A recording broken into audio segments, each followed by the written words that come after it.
প্রিয় এইচএসসি শিক্ষার্থীরা, গত ভিডিও লেকচারটিতে আমরা ঘনমাত্রা রিলেটেড প্রথম পার্টটুকু কভার করেছিলাম। এই ভিডিও লেকচারটিতে আমরা ঘনমাত্রা রিলেটেড সেকেন্ড পার্ট অর্থাৎ বলতে পারো শেষ পার্টটুকু কভার করব। প্রিভিয়াস ক্লাস লেকচারে আমরা দেখেছিলাম ঘনমাত্রাকে আমরা অনেকভাবে প্রকাশ করতে পারি, বাট আমরা বলেছিলাম পরিমাণগত রসায়ন চ্যাপ্টারটিতে এই কয়েকটি পড়লেই আমাদের জন্য ইনাফ। সো তার মধ্যে আমরা বেসিক্যালি প্রিভিয়াস ক্লাসে মোলারিটি অংশটুকু কভার করেছিলাম। যখন মোলারিটি অংশটুকু কভার করেছিলাম তখন বলেছিলাম যে মোলারিটির জন্য দুটি সূত্র রয়েছে। একটি হচ্ছে যখন আয়তন এবং মোল সংখ্যা দেওয়া থাকবে, অর্থাৎ আয়তন দেওয়া থাকবে লিটারে এবং মোল সংখ্যা দেওয়া থাকবে, তখন আমরা এই সূত্রটি ইউজ করব। এবং অন্যদিকে যখন ভর দেওয়া থাকবে এবং আয়তন দেওয়া থাকবে লিটারে, তখন আমরা এই সূত্রটি ইউজ করব, রাইট? এছাড়া আমরা দেখেছিলাম যে কোনো একটি দ্রবণের ঘনমাত্রা লঘুকরণের যে সূত্র রয়েছে সেটি, তাই তো। সো আজকের ক্লাসে আমরা বেসিক্যালি দেখব বাকি যে পার্টটুকু আমাদের ছিল, অর্থাৎ শতকরা, পিপিএম, পিপিভি এবং পিপিটি যে এককে ঘনমাত্রা বের করা যায় সে পার্টটুকু নিয়ে আজকে আমাদের ডিসকাশন। সো চলো ক্লাসটি শুরু করা যাক। তো চলো এখন দেখি শতকরার মাধ্যমে কিভাবে আমরা ঘনমাত্রা প্রকাশ করতে পারি। তো এখানে দেখো লেখা আছে শতকরা বলতে আসলে কি বুঝি। 100 একক আয়তনে যত একক দ্রব দ্রবীভূত থাকে তাকেই বলা হয় শতকরা। কি বললাম? 100 একক আয়তনে যত একক দ্রব দ্রবীভূত থাকে। এই ব্যাপারটি আসলে এই সংজ্ঞা দ্বারা বোঝাটা একটু ডিফিকাল্ট। চলো কয়েকটি কোয়েশ্চেন করে আমরা এই ব্যাপারটি বুঝি। সো প্রথমে প্রশ্নে লেখা আছে 100 গ্রাম দ্রবণে সোডিয়াম হাইড্রোক্সাইড দ্রবীভূত আছে 3 গ্রাম। ঘনমাত্রা শতকরা এককে প্রকাশ করতে বলা হয়েছে। তার মানে একটু খেয়াল করো, 100 গ্রাম দ্রবণে অর্থাৎ 100 একক আয়তনে দ্রব কতটুকু দ্রবীভূত আছে। দেখো এখানে NaOH হচ্ছে ধ্রুব দ্রবীভূত আছে হচ্ছে 3 গ্রাম। অর্থাৎ আমরা বলতে পারি এই ক্ষেত্রে আমার ঘনমাত্রা শতকরা এককে হবে 3%। অন্যদিকে আরেকটি যদি কোয়েশ্চেন করি, 100 ml দ্রবণে সোডিয়াম হাইড্রোক্সাইড দ্রবীভূত আছে 3 গ্রাম। সো একটু লক্ষ্য করো তো, 100 একক আয়তনে এই যে 100 ml দ্রবণে, 100 একক দ্রবণের আয়তনে বা 100 ml দ্রবণে দ্রব কতটুকু আছে? দেখো দ্রব এখানে আছে 3 গ্রাম। সো এক্ষেত্রে আমরা বলতে পারি শতকরা এককে আমার ঘনমাত্রা হচ্ছে 3%। অন্যদিকে দেখো এখানে লেখা আছে 100 ml দ্রবণে সোডিয়াম হাইড্রোক্সাইড দ্রবীভূত আছে 3 ml। ঘনমাত্রা শতকরা এককে কত? সো আবারও সেম, এখানে 100 ml দ্রবণে অর্থাৎ 100 একক আয়তনে দ্রব হিসেবে সোডিয়াম হাইড্রোক্সাইড দ্রবীভূত রয়েছে 3 ml। এই যে দ্রব যতটুকু রয়েছে তাকে আমরা কি বলতাম? পার্সেন্টেজ বা শতকরা। সো এই ক্ষেত্রে আমার দ্রবণের যে শতকরা হবে সেটা হবে 3%। অর্থাৎ আমরা বলতে পারছি 100 একক আয়তনে যত একক দ্রব দ্রবীভূত থাকছে সেটি হচ্ছে আমার পার্সেন্টেজ, রাইট? সো এখানে একটু খেয়াল করো, এখানে দ্রবণ কি ছিল? 100 গ্রাম ছিল, অর্থাৎ ভর দেওয়া ছিল। ওইখানে দ্রব দ্রবীভূত ছিল 3%। বাট এই প্রশ্নে একটু লক্ষ্য করতো, 100 ml দ্রবণে অর্থাৎ আয়তন দেওয়া ছিল দ্রবণের, ওইখানে দ্রব দ্রবীভূত ছিল 3 গ্রাম। আবার সেমভাবে এখানে একটু খেয়াল করো 3 নম্বর কোয়েশ্চেনে, এখানে 100 ml দ্রবণে সোডিয়াম হাইড্রোক্সাইড দ্রবীভূত রয়েছে 3 গ্রাম। অর্থাৎ আমি বলতে পারছি যে এই তিনটি কোয়েশ্চেনে এখানে আমার দ্রবণ, একটিতে ভর দেওয়া রয়েছে, এইখানে দ্রবণে আমার আয়তন দেওয়া ছিল, আর এইখানে আমার দ্রবণের আয়তন দেওয়া ছিল, রাইট? বাট অন্যদিকে এখানে খেয়াল করো সোডিয়াম হাইড্রোক্সাইড অর্থাৎ দ্রব ছিল হচ্ছে 3 গ্রাম, অর্থাৎ এখানে ভর দেওয়া রয়েছে। আবার এই কেসেও কিন্তু 3 গ্রামই দেওয়া, অর্থাৎ ভর দেওয়া রয়েছে। এখন আবার এই কোয়েশ্চেনটি দেখো, এই কোয়েশ্চেনে দ্রব দেওয়া আছে মিলিলিটারে, অর্থাৎ তার আয়তন দেওয়া রয়েছে, রাইট? সো এই তিন ক্ষেত্রেই কিন্তু দ্রবের যে হিসাব নিকাশটা, একটা হচ্ছে দুইটা দেওয়া হয়েছে হচ্ছে ভরে এবং একটি দেওয়া হয়েছে দ্রবের হিসাব আয়তনে। এখন আবার এখানে দেখো দ্রবের বেলায় একটি দ্রবণের কি দেওয়া আছে, এখানে দ্রবণের হচ্ছে ভর দেওয়া রয়েছে আর বাকি দুটিতে আয়তন দেওয়া রয়েছে, রাইট? অর্থাৎ আমরা বলতে পারছি যে শতকরা যখন আমরা হিসাব করছি তখন দ্রবণের 100 একক আয়তনে আমরা যত একক দ্রবীভূত থাকছে সেভাবে হিসাব করছি। বাট একটির ক্ষেত্রে আয়তন দেওয়া হচ্ছে, আরেকটির ক্ষেত্রে ভর দেওয়া হচ্ছে, তাই তো। সো এই ব্যাপারটি কীভাবে হ্যান্ডেল করবে? এখানে দেখা গেছে সবগুলোর ঘনমাত্রাই কিন্তু 3% করে শতকরাতে। বাট এখানে একটি ব্যাপার রয়েছে, ব্যাপারটি কি? দ্রবণের স্টেট কি এবং দ্রবের স্টেট কি। সো এখানে যেহেতু দেখতে পাচ্ছ দ্রব রয়েছে গ্রামে অর্থাৎ ভর দেওয়া রয়েছে, এবং এখানে দ্রবণও রয়েছে গ্রামে অর্থাৎ ভর দেওয়া রয়েছে, তাই এখানে পার্সেন্টের পর আমরা W/W বসাবো। W/W কেন বসিয়েছি? এই যে উপরের ডাব্লিউটি রিপ্রেজেন্ট করছে যে আমার যে দ্রব রয়েছে তার কি ভর দেওয়া রয়েছে নাকি আয়তন দেওয়া রয়েছে। দ্রবের যেহেতু এখানে ভর দেওয়া রয়েছে তাই আমি W বসেছি। যদি এখানে দ্রবের আয়তন দেওয়া থাকতো তাহলে আমি এখানে V বসাতাম। সিমিলার ওয়েতে নিচে দেখো, নিচে আবার W বসিয়েছে না? নিচের যে ডাব্লিউটি রয়েছে সেটি রিপ্রেজেন্ট করছে যে আমি দ্রবণ কিসে নিয়েছি, দ্রবণ কি আয়তনে নিয়েছি নাকি ভরে নিয়েছি। যেহেতু আমি দ্রবণটাও ভরে নিয়েছি তাই আবার নিচে W বসিয়েছি। আশা করি বুঝতে পেরেছ। সো চলো সেকেন্ড ম্যাথের জন্য দেখি। সেকেন্ড ম্যাথে একটু খেয়াল করো, সেকেন্ড মেথডের ক্ষেত্রে আমরা পার্সেন্টেজটাকে W/V লিখবো। কেন? কারণ দেখো এখানে দ্রব্য যেটি রয়েছে সেটি গ্রামে রয়েছে, অর্থাৎ ভর দেওয়া রয়েছে, তাই W বসিয়েছি। আর এখানে দেখো দ্রবণ যেটি রয়েছে সেটি আয়তনে দেওয়া রয়েছে, কারণ 100 ml লেখা আছে, দেখো আয়তনে দেওয়া রয়েছে, যেহেতু আয়তনে দেওয়া রয়েছে তাই আমি এখানে V বসিয়েছি। অর্থাৎ উপরের পোর্শন, উপরের যে এই পার্টটুকু রয়েছে সেটি সবসময় দ্রবের কি দেওয়া রয়েছে, ভর দেওয়া থাকলে W বসাবো, আয়তন দেওয়া থাকলে V বসাবো। আর নিচের যে পার্টটুকু রয়েছে ওটা হচ্ছে দ্রবণের জন্য, অর্থাৎ দ্রবণ যদি আয়তনে থাকে V বসাবো, আর যদি সে ভরে থাকে তাহলে W বসাবো। আশা করি বুঝতে পেরেছ। সো এখানে যেহেতু নিচের দ্রবণটি আমার আয়তন দেওয়া ছিল তাই আমি এখানে V বসিয়েছি। এবার চলো 3 নম্বর কোয়েশ্চেনে।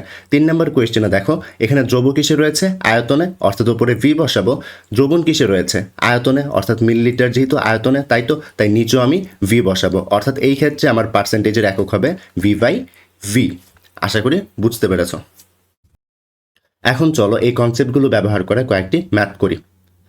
তো এখানে লেখা আছে 500 ml দ্রবণে HCl এর 50 গ্রাম দ্রবীভূত থাকলে উক্ত দ্রবণের ঘনমাত্রাকে শতকরা এককে প্রকাশ করো।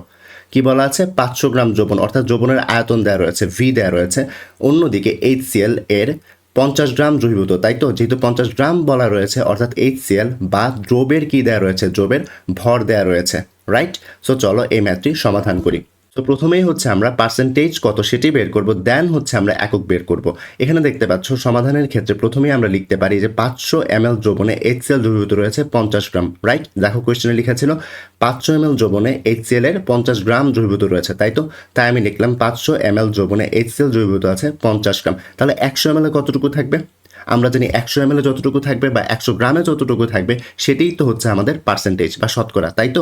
সো এখানে আমরা লিখতে পারি ঐকিক নিয়ম করে 100 ml দ্রবণে HCl দ্রবীভূত রয়েছে কত, 100 × 50 / 500। এই যে 100 উপরে বসালাম, এই 50 এটা উপরে বসালাম, আর এই ক্ষেত্রে যে 500 ছিল সেটিকে নিচে বসিয়েছি। সিম্পল ঐকিক নিয়ম করলে দেখা যাবে আনসার এসেছে 10 গ্রাম। 10 গ্রামই কি আসলে পার্সেন্টেজে না? কারণ আমরা জানি 100 ml বা 100 গ্রাম দ্রবণে যত গ্রাম বা যত ml দ্রবীভূত থাকে সেটি হচ্ছে আমাদের পার্সেন্টেজ, রাইট। সো এই ক্ষেত্রে আমার আনসার কী হবে? আমার আনসার হবে শতকরা এককে 10%, রাইট। বাট একটু এখানে খেয়াল করো, এখানে আমার দ্রব্য কিসে রয়েছে, দ্রব্য রয়েছে গ্রামে, তাই তো, এবং দ্রবণ রয়েছে আয়তনে, অর্থাৎ দ্রব্যর পার্টটুকু W আর দ্রবণের পার্টটুকু V, তাই আমি এখানে একক লিখবো W/V। দ্রবের পার্টটুকু অলওয়েজ উপরে বসবে এবং দ্রবণের পার্টটুকু নিচে। যেহেতু দ্রব্য হচ্ছে গ্রামে দেওয়া রয়েছে, এই যে 50 গ্রাম, তাই W বসেছি, এবং দ্রবণ যেহেতু আমার আয়তনে দেওয়া রয়েছে অর্থাৎ 500 ml, তাই দ্রবণের জায়গায় আমি V বসিয়েছি। আশা করি বুঝতে পেরেছ। এবার চলো আরেকটি ম্যাথ করি। এখানে দেখো এই কোয়েশ্চেনটিতে বলা রয়েছে যে 1200 গ্রাম দ্রবণে, অর্থাৎ W দেওয়া রয়েছে দ্রবণের, সোডিয়াম হাইড্রোক্সাইড এর 60 গ্রাম দ্রব্য দ্রবীভূত থাকলে, অর্থাৎ এখানে 60 গ্রাম বলেছে দ্রব্য, অর্থাৎ ব্লু দেওয়া রয়েছে, রাইট। সো বের করতে বলা হয়েছে ঘনমাত্রা এবং তাকে বের করতে বলা হয়েছে শতকরা এককে। চলো ম্যাথটি সমাধান করি। তো এখানে যেহেতু আমাকে বলা রয়েছে যে 1200 গ্রাম দ্রবণে HCl দ্রবীভূত হচ্ছে 60 গ্রাম, সো আমি যদি এখন 100 গ্রাম দ্রবণে বের করতে চাই, সেম আবার আগের মতোই ঐকিক নিয়ম করব। এই যে 100 উপরে, 60 উপরে এবং 1200 হচ্ছে নিচে। সো সেম আগের মতোই আমি আবার ঐকিক নিয়ম করলাম। সো অ্যান্সার আসবে এটি ক্যালকুলেট করলে 5 গ্রাম। আর আমরা কি জানি?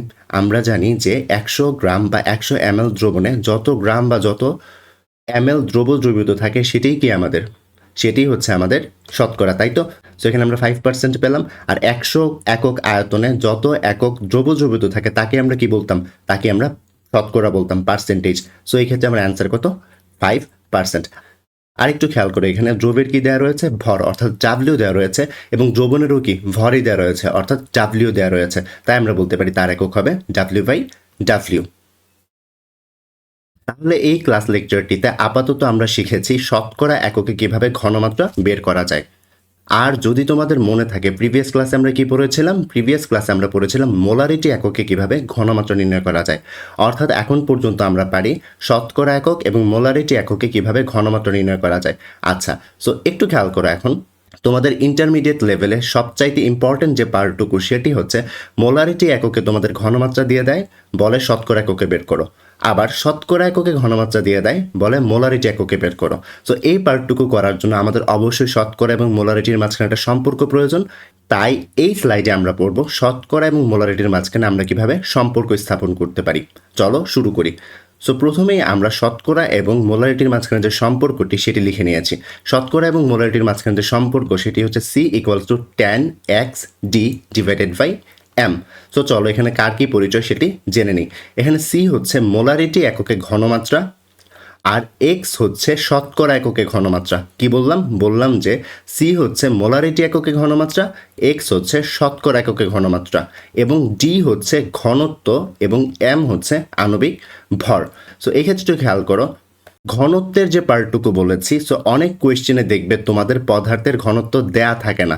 যেখানে পদার্থের ঘনত্ব দেয়া থাকবে না সেই ক্ষেত্রে আমরা 1 ধরে নিব, আর যদি পদার্থের ঘনত্ব দেয়া থাকে সেখানে আমরা যে পদার্থের ঘনত্ব দেয়া রয়েছে কোয়েশ্চেনে সেটি বসাবো। কি বললাম? যখন কোয়েশ্চেন করব বোঝা যাবে। সো চলো শুরু করি কোয়েশ্চেনগুলো। তো প্রথমে এখানে লেখা আছে 10% সোডিয়াম কার্বনেট দ্রবণের ঘনমাত্রাকে মোলারিটি এককে প্রকাশ করো। তো চলো ম্যাথটি সমাধান করি। তো এখানে প্রথমেই দেখতে পাচ্ছ 10% সোডিয়াম কার্বনেট। যেহেতু 10% সোডিয়াম কার্বনেট বলেছে মানে এখানে পার্সেন্টেজে ঘনমাত্রা দেওয়া ছিল, তাই না?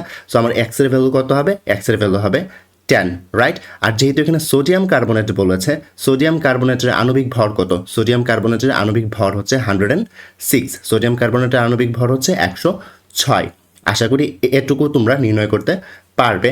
আর দেখো এখানে কোয়েশ্চেনে কিন্তু কোথাও ঘনত্ব লেখা নেই।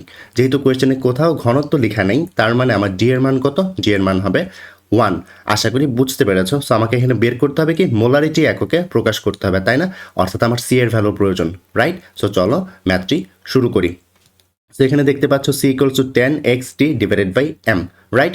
সো 10 এর জায়গায় 10 বসালাম। এক্স মানে কি? পার্সেন্টেজ বা শতকরা এককে কত? এই যে 10%, তাই 10 বসিয়েছি। আর ডি কত? যেহেতু কোয়েশ্চেনে ঘনত্ব দেয়া নেই তাই আমি 1 বসিয়েছি। আর এম কি? এই যে আমার দ্রব্য রয়েছে, দ্রব্যর আণবিক ভর। সো দ্রব্যের আণবিক ভর কত? 106, তাই 106 বসিয়েছি। এই মানটিকেই যদি তোমরা ক্যালকুলেটরে চাপ দাও তাহলে দেখবে যে এসেছে 0.943 মোলার। অর্থাৎ আমরা সি এর ভ্যালু কত পেয়েছি? 0.943 মোলার। সো আশা করি এভাবে খুব ইজিলি তোমরা শতকরা থেকে মোলারিটি এককে কনভার্ট করতে পারবে এই সূত্রটি ব্যবহার করে। এখন চলো আরেকটি ম্যাথ করি। এই প্রশ্নটি এখন খেয়াল করো, এখানে কি লেখা আছে? 0.1 মোলার HCl দ্রবণের ঘনমাত্রাকে শতকরা এককে প্রকাশ করতে, তাই না? আর এখানে স্পেশালি আবার বলে দেওয়া আছে W/V এককে। সো এই সকল কেসে যখন W/V বলা থাকবে তখন তোমরা এত বেশি কনফিউজ হওয়ার দরকার নেই, কারণ এই যে শতকরা থেকে মোলারিটি বা মোলারিটি থেকে শতকরাতে যখন তোমরা কনভার্ট করবে তখন W/V তেমন আসলে সিগনিফিকেন্ট কোনো রোল প্লে করে না। একটু পরেই বুঝতে পারবে কথাটি কেন বলেছি। সো একটু চলো ম্যাথটি শুরু করি। প্রথমে যেহেতু এখানে 0.1 মোলার HCl বলা আছে তার মানে সি এর ভ্যালু দেওয়া রয়েছে মোলারিটি এককে ঘনমাত্রা, তাই তো? এবং যেহেতু HCl বলেছে তার মানে তার আণবিক ভর দেওয়া রয়েছে। HCl এর আণবিক ভর কত? HCl এর আণবিক ভর হচ্ছে 36.5, তাই তো? এবং ঘনমাত্রাকে পার্সেন্টেজে বের করতে হবে। সো চলো ম্যাথটিকে সমাধান করি। সো প্রথমে আমাদের যেহেতু এক্স প্রয়োজন, এই ক্ষেত্রে দেখো শতকরা এককে বের করতে বলেছে না, তাই আমাদের এক্স প্রয়োজন। সো আমরা এক্সকে এক পাশে রেখে বাকি সবগুলোকে অন্য পাশে নিয়ে নিব। তাহলে আমরা কি লিখতে পারছি? তাহলে লিখতে পারছি C into M divided by 10 D, right? So এই ক্ষেত্রে দেখো সি এর ভ্যালু কত? 0.1 এবং এম এর ভ্যালু কত? অবশ্যই HCl এর জন্য এম এর ভ্যালু হচ্ছে 36.5 গ্রাম, এবং 10 কি? সূত্রের 10, এবং ডি কি? ঘনত্ব। যেহেতু এখানে ঘনত্ব কোথাও দেওয়া নেই তার মানে ডি এর ভ্যালু হবে 1। সো এই মানগুলোই যখন আমরা এখানে বসিয়ে দিব তখন আমাদের অ্যান্সার কত আসবে? অ্যান্সার আসবে আমাদের 0.365%। সো এই ক্ষেত্রে একটু লক্ষ্য করা, পার্সেন্টেজে কিন্তু নেওয়া শেষ আমাদের। বাট এইখানে যে কথাটুকু জুড়ে দিয়েছে এটি আসলে তোমাদের কনফিউজ করার জন্য, যে W/V। তোমরা কি করবে? তোমরা হচ্ছে নর্মালি যখন শতকরা থেকে মোলারিটিতে নিবে এবং মোলারিটি থেকে শতকরাতে সম্পর্ক স্থাপন করবে তখন এই W/Vটি আসলে তেমন কোনো সিগনিফিকেন্স তোমাদের জন্য রাখবে না। তাই তোমরা যেটি করবে শুধুমাত্র এই ভ্যালুটিই বসিয়ে দিবে যে এখানে W/V এককে বের করেছো, দ্যাটস ইট। আশা করি এই পুরো ম্যাথটি তোমরা বুঝতে পেরেছো। এখন চলো আরেকটি ম্যাথ করি। তাহলে এখন এই প্রশ্নটিতে দেখো এখানে কি বলা রয়েছে? এখানে বলা রয়েছে 1.1783 গ্রাম পার লিটার ঘনত্বের 25% H2SO4 যৌগের ঘনমাত্রা মোলারিটি এককে কত, রাইট? সো এই কোয়েশ্চেনটিতে একটু লক্ষ্য করা। এখন এই কোয়েশ্চেনটিতে এখন ঘনত্ব দেওয়া রয়েছে না, অর্থাৎ ডি এর ভ্যালু দেওয়া রয়েছে কত? 1.1783 গ্রাম পার লিটার। এটি আসলে ঘনত্ব, অর্থাৎ ডি এর ভ্যালু দেওয়া রয়েছে। এবং এখানে বলা আছে 25% H2SO4, অর্থাৎ এক্স এর ভ্যালু 25, তাই তো? এবং যেহেতু H2SO4 দেওয়া রয়েছে তার মানে হচ্ছে আণবিক ভর এম এর ভ্যালু দেওয়া রয়েছে। আর আমরা জানি H2SO4 এর জন্য আণবিক ভর হচ্ছে 98, তাই তো? সো এই যৌবনের কি জানতে চাওয়া হচ্ছে ঘনমাত্রা মোলারিটি এককে, তাই তো? সো আমরা এই সূত্রটি এখন ব্যবহার করতে পারবো, রাইট? সো চলো সমাধান করি। সো যেহেতু আমরা জানি C equals to tan x divided by m, এখন যদি tan এর জায়গায় tan বসাই এবং x যেহেতু 25% দেওয়া রয়েছে অর্থাৎ 25 বসাবো, এবং d এর ভ্যালু অর্থাৎ ঘনত্ব কত দেওয়া আছে 1.1783, তাই 1.1783 বসালাম, এবং m কি দ্রবের আণবিক ভর, দ্রব যেহেতু সালফিউরিক অ্যাসিড তাই তার আমরা কি লিখেছি 98, অর্থাৎ তার আণবিক ভরটা বসিয়েছি। সো এটি ক্যালকুলেট করলে তোমরা যা পাবে সেটি হচ্ছে 3 মোলার। অর্থাৎ এভাবে চাইলে তোমরা এখন থেকে খুব সহজেই হচ্ছে শতকরাতে যদি তোমাদের ঘনমাত্রা দেওয়া থাকে তাকে মোলারিটিতে কনভার্ট করতে পারবে, এবং মোলারিটিতে যদি ঘনমাত্রা দেওয়া থাকে তা তোমরা এখন শতকরাতে বের করতে পারবে। আশা করি পুরো কনসেপ্টটি তোমরা বুঝতে পেরেছো। এখন চলো আমাদের যে বাকি পার্টটুকু ছিল, অর্থাৎ আমরা এখন মোলারিটি এবং শতকরার মাধ্যমে ঘনমাত্রাকে প্রকাশ করতে পারছি, এখন আমরা পড়বো হচ্ছে কিভাবে আমরা পার্টস পার মিলিয়ন অর্থাৎ পিপিএম এককে ঘনমাত্রাকে প্রকাশ করতে পারি। এছাড়াও পিপিএমে যখন আমরা ঘনমাত্রা বের করে ফেলবো তারপর আমরা শিখবো কিভাবে পিপিবি এবং পিপিটি এককেও আমরা ঘনমাত্রা নির্ণয় করতে পারি। আসলে পিপিএম এককে ঘনমাত্রা নির্ণয় করতে পারলে পিপিভি এবং পিপিটি এককে খুব ইজিলি ঘনমাত্রা নির্ণয় করা যায়। তাই আমরা প্রথমে পিপিএম একক বা পার্টস পার মিলিয়ন এককে আমরা কিভাবে ঘনমাত্রা বের করতে পারি সেটাকে বের করব। সো চলো শুরু করা যাক। সো প্রথমেই এখানে পিপিএম এর জন্য বা পার্টস পার মিলিয়নের জন্য তোমরা খুবই ডিফিকাল্ট একটা সংখ্যা এখানে দেখতে পাচ্ছ, যেটি হচ্ছে দ্রবণের 10 লক্ষ ভাগের 1 অংশে যে পরিমাণ দ্রব দ্রবীভূত থাকে তাকেই বলা হয় পিপিএম। এটি বলতে আসলে কি বোঝাচ্ছি একটু খেয়াল করো। তোমার কাছে যদি একটি দ্রবণ থাকে, ওই দ্রবণকে যদি তুমি 10 লক্ষ ভাগে ভাগ করো, এই যে দেখতে পাচ্ছ এখানে কয়টি, 1টি 2টি 3টি 4টি 5টি 6টি, 1 2 3, অর্থাৎ এখানে আমি 24 ভাগে ভাগ করেছি, তাই না? আসলে তুমি একটু এই কোয়েশ্চেনের জন্য ধরে নাও যে এখানে 10 লক্ষ ভাগই রয়েছে, যদিও এখানে টোটাল 24টি ভাগ রয়েছে, দ্রবণটিকে আমি 24টি ভাগ করেছি, বাট একটুর জন্য ধরে নাও এখানে টোটাল 10 লক্ষ ভাগ রয়েছে। কেমন? সো এই দ্রবণকে আমি কি করলাম, এই দ্রবণটিকে আমি 10 লক্ষ ভাগে ভাগ করলাম। সো এই দ্রবণের 10 লক্ষ ভাগকে ভাগ করার পর এক ভাগকে যদি তুমি আলাদা করে নাও, এই এক ভাগের মধ্যে যতটুকু দ্রব দ্রবীভূত থাকবে তাকেই বলা হবে পিপিএম। কি বললাম? কোনো একটি দ্রবণকে 10 লক্ষ ভাগ করার পর এক ভাগকে যদি আলাদা করে দেখো তার মধ্যে কতটুকু দ্রব দ্রবীভূত আছে সেটাই হচ্ছে পিপিএম। তো অর্থাৎ এখানে কি দেখলাম, দ্রবণের 10 লক্ষ ভাগের 1 অংশে যে পরিমাণ দ্রব দ্রবীভূত থাকে তাকে বলা হয় পিপিএম। তো এখানে তুমি যদি এই যে দ্রবণটিকে 10 লক্ষ ভাগে ভাগ করলে, ভাগ করার পর যদি দেখো এখানে 2 একক দ্রব দ্রবীভূত রয়েছে, তার মানে তার ঘনমাত্রা কত? তার ঘনমাত্রা হচ্ছে পিপিএম এককে 2। যদি এই 10 লক্ষ ভাগের 1 ভাগে যদি হচ্ছে 10 একক দ্রব দ্রবীভূত থাকে তাহলে তুমি কি বলবে? তাহলে তুমি বলবে এটি হচ্ছে 10 পিপিএম। আশা করি বুঝতে পেরেছো। তো এখন যে ব্যাপারটি সেটি হচ্ছে এই যে এত ডিফিকাল্ট একটা সংজ্ঞা পড়ালাম, এই সংজ্ঞাটি আসলে তোমাদের এত বেশি ইম্পর্টেন্ট না ম্যাথ করার জন্য, বাট যদি তোমাদের কোয়েশ্চেনে আসে ক নাম্বারের 1 মার্কসের জন্য তখন তোমরা এই সংজ্ঞাটি লিখবে। বাট যদি তোমরা ম্যাথ করতে চাও তাহলে তোমাদের যে সংজ্ঞাটি মনে রাখতে হয় সেটি হচ্ছে নির্দিষ্ট তাপমাত্রায় 1 লিটার দ্রবণে যত মিলিগ্রাম দ্রব দ্রবীভূত থাকে তাকেই বলা হয় পিপিএম। কি বললাম? নির্দিষ্ট তাপমাত্রায় 1 লিটার দ্রবণে যত মিলিগ্রাম দ্রব দ্রবীভূত থাকবে তাকেই আমরা বলবো পিপিএম। এখন ধরো নির্দিষ্ট তাপমাত্রায় 1 লিটার দ্রবণে 500 মিলিগ্রাম দ্রব দ্রবীভূত রয়েছে, তার মানে তার ঘনমাত্রা পিপিএম এককে হবে 500 পিপিএম। আবার যদি বলি নির্দিষ্ট তাপমাত্রায় 1 লিটার দ্রবণে দ্রব দ্রবীভূত আছে ধরো 1000 মিলিগ্রাম, তাহলে আমরা বলবো তার ঘনমাত্রা হচ্ছে 1000 পিপিএম বা 1000 মিলিগ্রাম পার লিটার। সো চলো একটা কোয়েশ্চেন করি। এখানে বলা আছে 1 লিটার দ্রবণে 20 মিলিগ্রাম দ্রব থাকলে পিপিএম এককে তার ঘনমাত্রা কত? যেহেতু আমাকে বলেছে 1 লিটার দ্রবণে 20 মিলিগ্রাম দ্রব দ্রবীভূত থাকে, তার মানে তার ঘনমাত্রা কত? 20 মিলিগ্রাম পার লিটার। আর মিলিগ্রাম পার লিটার যেই কথা, পিপিএম একই কথা। মিলিগ্রাম পার লিটার যেই কথা, পিপিএম একই কথা। এই কথাটি ভালোভাবে মনে রাখবে যে মিলিগ্রাম পার লিটার যেই কথা, পিপিএম একই কথা। সো এখানে যেহেতু আমার কোয়েশ্চেনে কী ছিল, 1 লিটার দ্রবণে 20 মিলিগ্রাম দ্রব দ্রবীভূত রয়েছে, তাহলে পিপিএম এককে তার ঘনমাত্রা কত সেটি বের করতে বলা হয়েছিল।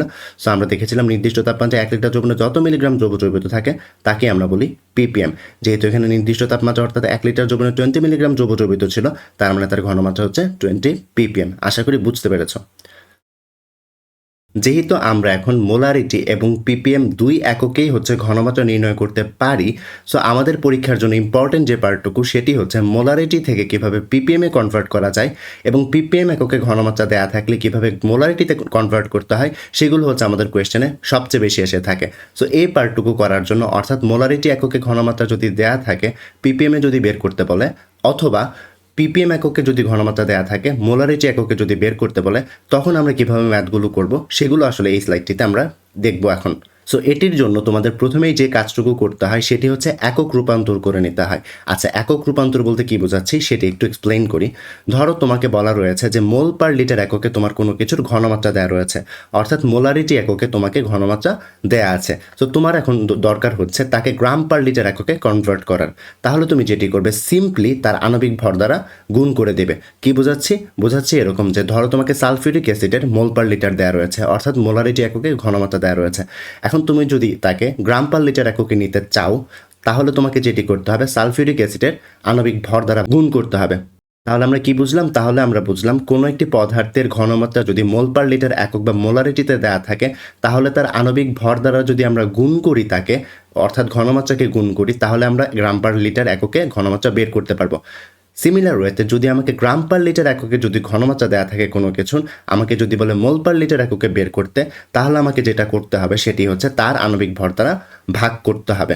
তাহলে অ্যাজ এ সামারি আমি কি বলতে পারছি? আমি বলতে পারছি মোল পার লিটার এককে ঘনমাত্রা দেওয়া থাকলে তাকে যদি আমি গ্রাম পার লিটার এককে নিতে হয়, আণবিক ভর দ্বারা গুণ করব। অন্যদিকে গ্রাম পার লিটার একক থেকে মোল পার লিটার এককে যেতে গেলে আমাকে আণবিক ভর দ্বারা ভাগ করতে হবে। সো কি বোঝাচ্ছি এখন একটু প্রশ্নের মাধ্যমে দেখে নিই। সো এখানে দেখতে পাচ্ছ 2 মোলার সালফিউরিক অ্যাসিড সমান কত গ্রাম পার লিটার জানতে চাওয়া হয়েছে। সো আমরা কি জানি 2 মোলার মানে কি? 2 মোল পার লিটার, রাইট? মোলারিটি মানে কি বা মোলার মানে কি? মোলার মানেই তো ছিল আমাদের মোল পার লিটার, তাই তো? সো যেহেতু আমাকে মোল পার লিটার এককে সালফিউরিক অ্যাসিডের ঘনমাত্রা দেওয়া রয়েছে, আমি যদি এখন গ্রাম পার লিটার এককে নিতে চাই, তাহলে আমাকে কি করতে হবে? সালফিউরিক অ্যাসিডের আণবিক ভর দ্বারা গুণ করতে হবে, রাইট? আর সালফিউরিক অ্যাসিডের আণবিক ভর যেন কত?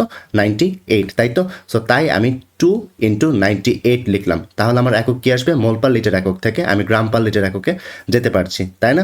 তো এটি হিসেব করলে তোমাদের যে অ্যান্সারটি আসবে সেটি হচ্ছে 196 গ্রাম পার লিটার। আশা করি বুঝতে পেরেছ কি করেছি। সিম্পলি মোল পার লিটার থেকে গ্রাম পার লিটারে যাওয়ার জন্য আণবিক ভর দ্বারা গুণ করে দিয়েছি। এই যে আণবিক ভর দ্বারা গুণ করে দিয়েছি, এতটুকুই। চলো এখন আরেকটি ম্যাথ এটির জন্য করি। এখানে কি লেখা আছে? এখানে প্রশ্নে লেখা আছে 196 গ্রাম পার লিটার সালফিউরিক অ্যাসিড সমান কত মোলার দ্রবণ। সো এখানে আমার একক কি দেওয়া রয়েছে? গ্রাম পার লিটার এককে। তো আর আমি গ্রাম পার লিটার একক থেকে মোল পার লিটার এককে কীভাবে যাবো? আণবিক ভর দ্বারা ভাগ করে, রাইট? সো যেহেতু আমার গ্রাম পার লিটার এককে দেওয়া রয়েছে, সো গ্রাম পার লিটার একক থেকে মোল পার লিটার এককে যেতে আমাকে কি করতে হবে? পদার্থের আণবিক ভর, অর্থাৎ সালফিউরিক অ্যাসিড এখানে রয়েছে, তাই আমি 98 দিয়ে ডিভাইড করেছি। তো আমি একক কী পাবো? মোল পার লিটার।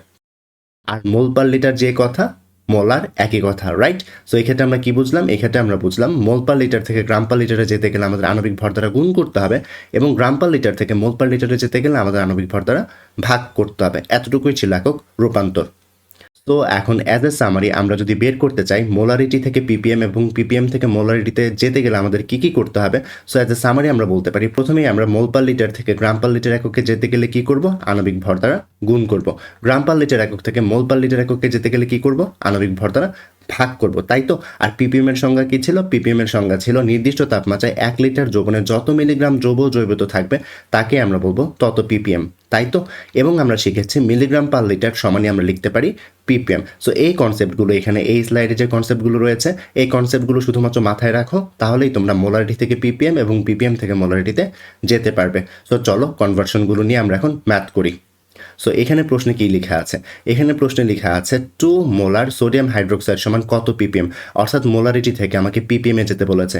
এডিশনালি এখানে পিপিবি এবং পিপিটিতেও যেতে বলেছে। সো আমরা প্রথমে পিপিএমটা বের করি, যেহেতু আমরা শিখে এসেছি পিপিএম কীভাবে করতে হয়, তারপর আমরা পিপিবি এবং পিপিটিতে যাব, কেমন? সো এখানে আমাকে কি বলা রয়েছে? এখানে বলা রয়েছে মোলারিটি থেকে পিপিএম বের করতে, রাইট? সো চলো প্রথমে ম্যাথে আমরা পিপিএম এর জন্য সমাধান করে ফেলি।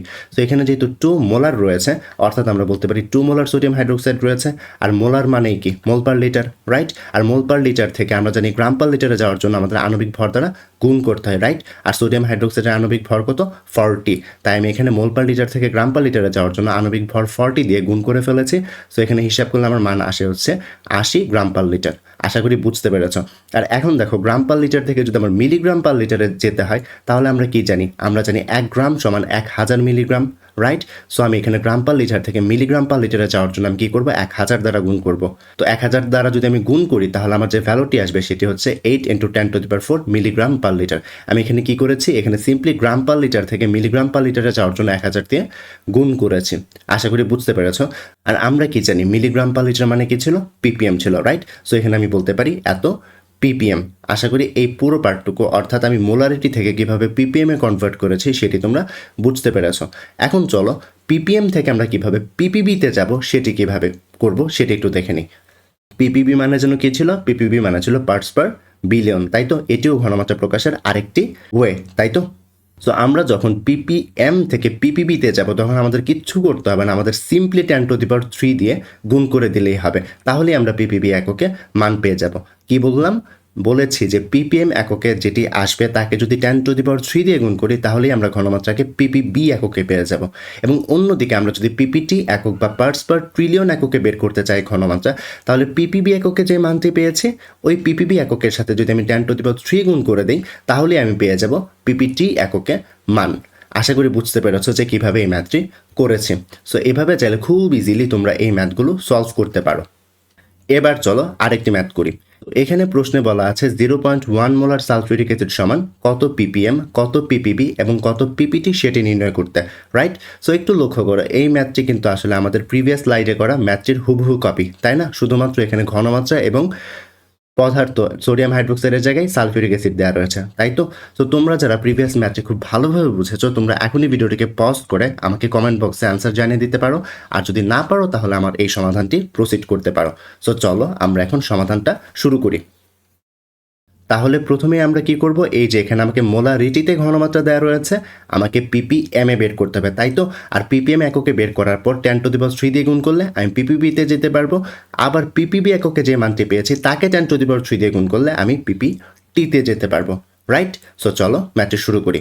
সো এখানে যেহেতু আমাকে ঘনমাত্রা 0.1 মোলার দেওয়া রয়েছে তাই আমি 1 মোলার বসালাম।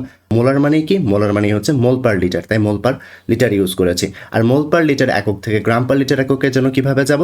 আণবিক ভর দ্বারা গুণ করে। যেহেতু এখানে সালফিউরিক অ্যাসিড রয়েছে তার আণবিক ভর হচ্ছে 98, তাই 98 বসালাম। এটিকে ক্যালকুলেট করলে তোমরা পাবে 9.8, তাই তো? আর একক কী হবে? অবশ্যই গ্রাম পার লিটার, কারণ আমি মোল পার লিটারকে 98 বা আণবিক ভর দ্বারা গুণ করে নিয়েছি, তাই গ্রাম পার লিটার এককে পাবো। আর আমরা জানি গ্রাম পার লিটার একক থেকে মিলিগ্রাম পার লিটার এককে কীভাবে যাব? 1000 দিয়ে গুণ করে। সো এটি হিসেব করলে তোমরা পাবে 9.8 ইন্টু 10⁻³ মিলিগ্রাম পার লিটার। আর আমরা জানি মিলিগ্রাম পার লিটার যে কথা, পিপিএম এক্স্যাক্ট সেম কথা, তাই না? সো এখানে আমরা পেলাম 0.1 মোলার সালফিউরিক অ্যাসিডের ঘনমাত্রা পিপিএম এককে হচ্ছে 9.8 ইন্টু 10⁻³ পিপিএম, অর্থাৎ আমার এতটুকু অ্যান্সার করা শেষ। এখন চলো পিপিবিতে কনভার্ট করি। পিপিবিতে জন্য কীভাবে কনভার্ট করতাম? পিপিবিতে কনভার্ট করার জন্য আমাদের পিপিএম এককে যে মান এসেছে তার সাথে যদি আমরা 10⁻³ গুণ করে দিই তাহলেই আমরা কিসে পেতাম? তাহলেই আমরা পিপিবি এককে পেতাম, তাই না? এবার চলো পিপিটি এককে বের করি। পিপিটি এককে বের করার জন্য আমরা কী করতাম? আমরা পিপিবি এককে যে মান পেয়েছি তাকে লিখতাম, লিখে দেন 10⁻³ দিয়ে গুণ করে দিতাম, তাহলেই তো আমাদের পিপিটি এককে মান চলে আসতো, তাই না? সো এইভাবেই চাইলে ইজিলি ম্যাথগুলো করতে পারো। সো অর্থাৎ এখন আমরা বলতে পারবো যে 0.1 মোলার সালফিউরিক অ্যাসিড সমান কত? 9.8 ইন্টু 10⁹ পিপিটি, তাই তো? সো আশা করি এই পুরো ম্যাথটি তোমরা বুঝতে পেরেছ। এবার চলো আরেকটি ম্যাথ করি। এখানে প্রশ্নে বলা আছে 8 ইন্টু 10⁹ পিপিটি সোডিয়াম হাইড্রোক্সাইড দ্রবণের ঘনমাত্রাকে মোলারিটিতে রূপান্তর করো। তার মানে এখন ঠিক উল্টো কাজটি করতে বলা হয়েছে। এতক্ষণ আমরা কি করেছিলাম? এতক্ষণ আমরা মোলারিটি থেকে পিপিএমে কনভার্ট করেছি, এখন বলা হয়েছে পিপিটি থেকে মোলারিটিতে কনভার্ট করার জন্য। সো চলো এই কাজটি কিভাবে করতে পারি সেটা একটু দেখি। তো প্রথমেই দেওয়া রয়েছে পিপিটি, তাই তো? সো পিপিটি থেকে পিপিবিতে আমরা কিভাবে যাব? একটু লক্ষ্য করো, পিপিবি থেকে যখন আমরা পিপিটিতে যাচ্ছিলাম 10⁻³ দিয়ে গুণ করছিলাম, এখন যেহেতু পিপিটি থেকে আমরা পিপিবিতে নামবো তাই আমরা 10⁻³ দিয়ে ভাগ করব। সো ভাগ করলে অ্যান্সারটি আসবে 8 ইন্টু 10⁶ পিপিবি। অন্যদিকে লক্ষ্য করো, পিপিএম থেকে আমরা যখন পিপিবিতে যাচ্ছিলাম তখন 10⁻³ দিয়ে গুণ করছিলাম, বাট এখন যেহেতু আমরা পিপিবি থেকে পিপিএমে যাব তাই 10⁻³ দিয়ে ভাগ করলাম। সো ভাগ করলে আমাদের অ্যান্সার কত আসবে? 8 ইন্টু 10⁻³ পিপিএম। আর আমরা কি জানি পিপিএম মানে কি ছিল? পিপিএম মানে ছিল মিলিগ্রাম পার লিটার। পিপিএম মানে কি ছিল? পিপিএম মানে ছিল মিলিগ্রাম পার লিটার। অর্থাৎ এখানে 8 ইন্টু 10⁻³ পিপিএম সমান আমি কি লিখতে পারছি?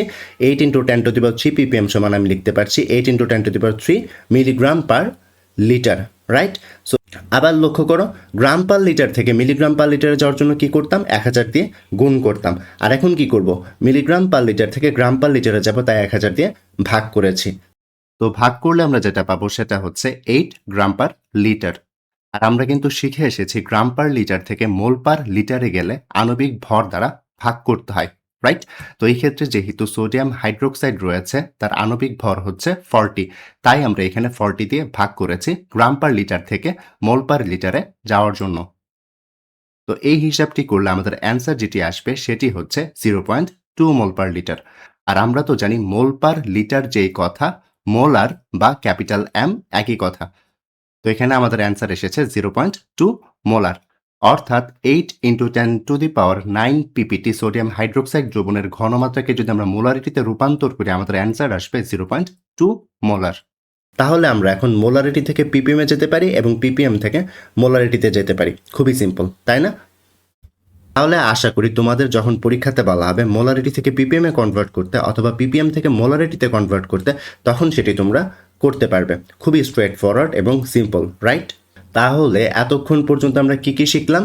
এতক্ষণ পর্যন্ত আমরা শিখলাম মোলারিটি একক, শতকরা একক, পিপিএম একক, পিপিবি একক এবং পিপিটি এককে কিভাবে ঘনমাত্রা নির্ণয় করতে চাই সেগুলো শিখেছি, তাই না? তারপর আমরা শিখেছি শতকরা থেকে কিভাবে মোলারিটি এবং মোলারিটি থেকে কিভাবে শতকরা অথবা মোলারিটি থেকে কিভাবে পিপিএম এবং পিপিএম থেকে কিভাবে মোলারিটিতে যেতে হয় সেগুলো শিখেছি। এখন চলো এই সবগুলো কনসেপ্ট ইউজ করে একদম কম্বাইনলি আমরা কিছু প্রবলেম সলভ করি। এখানে প্রশ্নে বলা আছে 10% সোডিয়াম কার্বনের দ্রবণের ঘনমাত্রাকে পিপিটি এককে প্রকাশ করার জন্য। সো একটু লক্ষ্য করো এখানে কি বলা আছে 10%, অর্থাৎ শতকরা থেকে এখন ডিরেক্টলি বলা হচ্ছে পিপিটি এককে যাওয়ার জন্য, রাইট? সো এই ম্যাথটি আমরা কিভাবে করব? সো এই ম্যাথটিকে করার জন্য আমরা দুইটি ভাগে ভাগ করে নেব ম্যাথটিকে। একটি হচ্ছে মোলারিটিতে প্রথমে নির্ণয় করব। আমরা যেহেতু শতকরা থেকে কিভাবে মোলারিটিতে যেতে হয় সেটি জানি, তাই আমরা প্রথমে এই শতকরা থেকে মোলারিটিতে যাব, তারপর আমরা যেটি করব মোলারিটি থেকে পিপিটি এককে নির্ণয় করব। কেমন? সো আমরা যেহেতু প্রথমেই জানি শতকরা থেকে কীভাবে মোলারিটিতে যেতে হয়, তাই আমরা প্রথমে শতকরা থেকে মোলারিটিতে যাব, তারপর শতকরা থেকে মোলারিটিতে যাওয়ার পর দেন আমরা মোলারিটি থেকে পিপিটি এককে যাব। সো চলো ম্যাথটি শুরু করা যাক।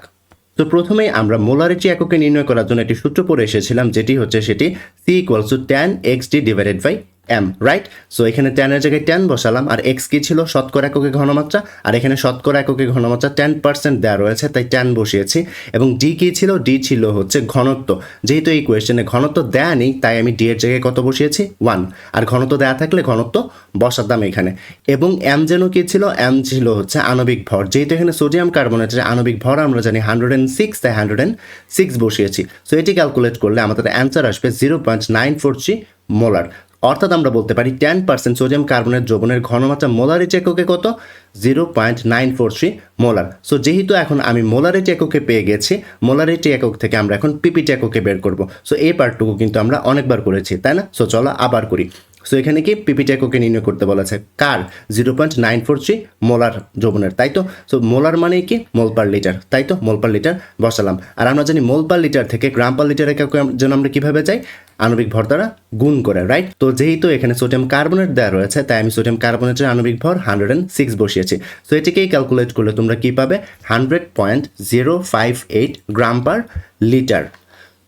আবার গ্রাম পার লিটার একক থেকে মিলিগ্রাম পার লিটার এককে যেন আমরা কিভাবে যেতাম? অবশ্যই 1000 দিয়ে গুণ করে, রাইট? সো আমরা এখানে ক্যালকুলেট করলে পাবো 1.0 × 10⁵ মিলিগ্রাম পার লিটার। আর মিলিগ্রাম পার লিটার মানে যেন কি ছিল? পিপিএম, তাই তো? সো আমি লিখতে পারছি 1 × 10⁵ পিপিএম।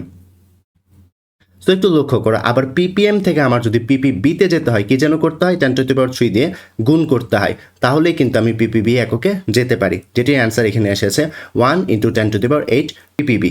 আবার পিপিবি থেকে যখন আমরা পিপিটিতে যাব তখন কি করব? 10⁻³ দিয়ে আবারও গুণ করব, রাইট? সো এই ক্ষেত্রে অ্যান্সার আসবে হচ্ছে 1 × 10⁻11 পিপিটি। তাহলে আমরা কি পেলাম? তাহলে আমরা পেলাম যে 10% সোডিয়াম কার্বনের দ্রবণের ঘনমাত্রা পিপিটি এককে কত? পিপিটি এককে 1 × 10⁻11 পিপিটি। সো এটিই হচ্ছে আমাদের অ্যান্সার। এই যে এই পার্টটুকু এটি হচ্ছে আমাদের অ্যান্সার। আশা করি ম্যাথটি বুঝতে পেরেছো। এবার আসো আমাদের এই ক্লাস লেকচারটির সর্বশেষ যে ম্যাথটি রয়েছে সেটি করে ফেলি। সো এই কোয়েশ্চেনে লেখা আছে 1 × 10⁻11 পিপিটি সোডিয়াম কার্বনেট দ্রবণের ঘনমাত্রাকে শতকরা এককে প্রকাশ করো। অর্থাৎ আমরা বুঝতে পারছি এই ম্যাথটি হচ্ছে আমাদের আগে করা ম্যাথের পুরো উল্টো ম্যাথ, তাই না? আগে আমরা শতকরা থেকে পিপিটিতে বের করেছি, এখন আমাদের বলা হয়েছে পিপিটি থেকে শতকরাতে যাওয়ার জন্য, তাই তো? সো চলো এই ম্যাথটিকে আমরা দুটি ভাগে ভাগ করে নিচ্ছি। প্রথম হচ্ছে পিপিটি থেকে আমরা প্রথমে মোলারিটিতে বের করব, দেন মোলারিটি থেকে আমরা শতকরা এককে যাব। চলো প্রথমেই আমরা পিপিটি একক থেকে কিভাবে মোলারিটিতে যেতে পারি সেটি দেখি। তো যেহেতু আমাকে পিপিটি দেওয়া রয়েছে, তাই না, এখানে দেওয়া রয়েছে 1 × 10⁻11 পিপিটি, আর আমরা জানি পিপিটি থেকে পিপিবিতে যেতে হলে 1000 দিয়ে ভাগ করব বা 10⁻3 দিয়ে ডিভাইড করব, তাই তো? একই জিনিস। সো পিপিবি এককে আমরা নির্ণয় করলে এটি পাবো। ঠিক সিমিলার ওয়েতে পিপিবি একক থেকে যদি আমি পিপিএম এককে যেতে চাই তাহলে কি করতে হবে? তাহলে আবারও আমাকে 10⁻3 দিয়ে ভাগ করতে হবে, তাই না? সো ভাগ করলে আমি অ্যান্সার পাবো 1 × 10⁵ পিপিএম। আর আমরা জানি পিপিএম মানে কি? মিলিগ্রাম পার লিটার, এবং মিলিগ্রাম পার লিটার থেকে গ্রাম পার লিটারে যেতে গেলে কি করতে হবে? 1000 দিয়ে আবারও ভাগ করতে হবে। তাহলে আমি কি পাবো? গ্রাম পার লিটার এককে মানটি পেয়ে যাব। আর আমরা জানি গ্রাম পার লিটার একক থেকে মোল পার লিটার এককে যেতে গেলে কি করতে হয়? গ্রাম পার লিটার থেকে মোল পার লিটার এককে যেতে গেলে তাকে সিম্পলি আণবিক ভর দ্বারা ভাগ করতে হয়, তাই না? সো যেহেতু এখানে আণবিক ভর কত? আণবিক ভর হচ্ছে এখানে সোডিয়াম কার্বনেটের জন্য 106। সো এখানে যদি 106 বসাই তাহলে আমি অ্যান্সার যেটি পাবো সেটি হচ্ছে 0.943 মোল পার লিটার, তাই তো? আর মোল পার লিটার মানে কি? মোল পার লিটার মানেই ছিল আমাদের মোলার, রাইট? সো এখানে আমি পেয়ে গেছি মোলারিটি এককে আমার মান কত এসেছে। মোলারিটি এককে 1 × 10⁻11 পিপিটি সোডিয়াম কার্বনেটের ঘনমাত্রা এসেছে মোলারিটি এককে 0.943 মোলার। আশা করি এতটুকু পার্ট বুঝতে পেরেছ। আর আমরা কি জানি? মোলারিটি একক থেকে আমরা খুব ইজিলি শতকরা এককে বের করতে পারি, কারণ আমাদের একটি সূত্র রয়েছে, C = 10x/m, রাইট? সো এখানে যেহেতু আমার শতকরা এককে বের করতে হবে, তাই আমি C কে এক পাশে রেখে বাকি সবগুলোকে অন্য পাশে পাঠিয়ে দিয়েছি। তাহলে আমার মান কি এসেছে? C × m/10 × d। এখানে C কার ভ্যালু? C হচ্ছে মোলারিটি এককে ঘনমাত্রা, m কি? আণবিক ভর। এখানে আণবিক ভর কার জন্য? সোডিয়াম কার্বনেটের জন্য 106, এবং 10 হচ্ছে সূত্রের 10, এবং ডি কি? ডি হচ্ছে ঘনত্ব বা ডেনসিটি। সো এই কোয়েশ্চেনে কোথাও কিন্তু ঘনত্ব বা ডেনসিটি দেয়া নেই, যেহেতু দেয়া নেই তাই আমি ঘনত্বকে 1 ধরে নেব, রাইট? সো এই মানগুলো যদি এখানে বসিয়ে দিই তাহলে আমি পার্সেন্টেজ এককে পেয়ে যাব ঘনমাত্রা কত ছিল, যেটি এসেছে 10%। আশা করি পুরো ম্যাথটি বুঝতে পেরেছ।